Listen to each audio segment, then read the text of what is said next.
Mein Name ist Christina Haag und ich bin stellvertretende Generaldirektorin bei den Staatlichen Museen zu Berlin seit einigen Jahren schon. Und ich bin studierte Kunsthistorikerin. Irgendwann mal im Vorleben war ich Kunsthistorikerin, aber mein Weg durch die Museen hat mich eher zur Generalistin gemacht.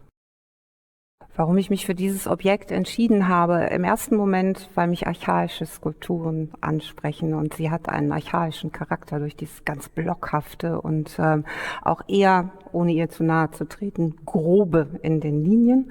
Und sie hat verschiedene Schichten. Sie war mal was anderes. Sie war mal eine Isis ausgestattet, voll ausgestattet oben mit den Hörnern und der Sonnenscheibe.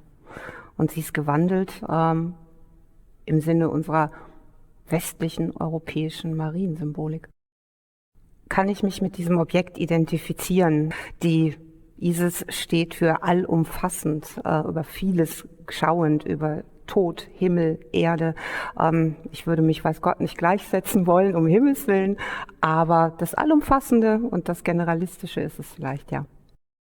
Wenn ich über Vorbilder nachdenke, denke ich darüber nach, Vorbild für was eigentlich? Und ich habe mich entschieden, Vorbild, wie ich durchs Leben gehe. Also wie Christina Haag durchs Leben kommt. Und da ist das Vorbild tatsächlich meine Großmutter Ernestine, die 96 Jahre alt geworden ist, Jahrgang 1915. Und sie war in vielen mit ihren Lebensweisheiten, manchmal waren es vielleicht heute Binsenweisheiten, ein Vorbild für mich.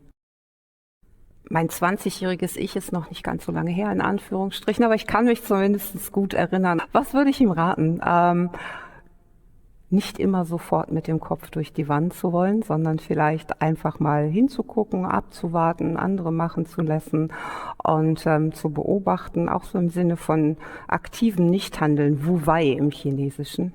Und ein anderer Punkt ist, dass Reden und Handeln übereingehen sollen, damit man glaubwürdig ist und als Anglizismus halt walk the talk, weil das ist ein ziemlich wichtiges Ding, finde ich, in dem, wie man spricht und wie man handelt, dann glaubwürdig zu sein. Wenn man draufschaut, welche Frauen heute unterwegs sind, dann beeindrucken mich in erster Linie die Frauen, die tatsächlich sich in die Politik ihres Landes einmischen und dann natürlich in Ländern, wo es heute sehr, sehr, sehr schwierig bis gefährlich ist, sich einzumischen. Also es ist die weißrussische Oppositionelle Maria Kolesnikova, es gibt aber auch iranische Oppositionelle und gerade, wir haben September 2021 die ganzen mutigen Frauen im Afghanistan, die auf die Straße gehen und für ihre Rechte einstehen. Vielleicht sind es manchmal eher Zumutungen, dass man die Frage gestellt bekommt, so nach dem Motto, Sie als erfolgreiche Frau, wo sind denn, Sie haben 3 Kinder, wo sind die denn gerade? Das würde man den Herren meistens zumindest nicht fragen. Ich finde es also eher eine Zumutung, als dass sie langweilen. Und bei Frauen ist es eher so, gar nicht manchmal die Frage das kann es auch sein, aber auch so dieses, wie Frauen im Interview beurteilt werden, wie sie angezogen sind, wie sie sich bewegen, sind sie geschminkt oder nicht geschminkt. Also es gibt so verschiedene Aspekte, wo ich sage, da kann man noch was lernen und dran arbeiten. Das Bode-Museum für Berlin bedeutet, dass hier unerwartet Themen aufgegriffen werden, die man gar nicht vielleicht im ersten Moment mit Museen verbindet, wie das Projekt jetzt hier, Frauen, der zweite Blick im Bode-Museum, was sich hinter Skulpturen verbirgt, wo man eigentlich denkt, oh, das weiß ich, das ist eine Maria.